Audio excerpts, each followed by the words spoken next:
Начините на реагирање на родителите на детето сторител секако дека се различни во зависност од цртите на личноста на родителот, како што кажа и колешката Деспина, еден од начините е дома да го казнат детето и тоа да доживее дополнително насилство, но секако дека не е во ред, бидејќи насилството понатаму раѓа само насилство.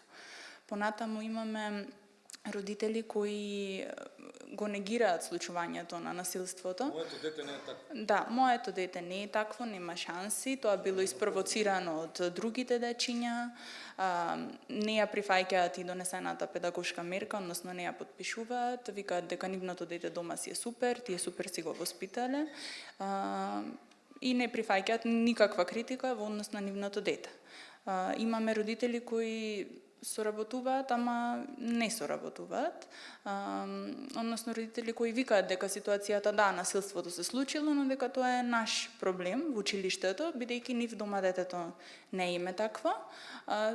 Тие своето како родители си го направиле, му обезбедиле храна, кров над главата, го донесле на училиште, сега ние да се справиме со детето, ние да го научиме на емпатија ако треба,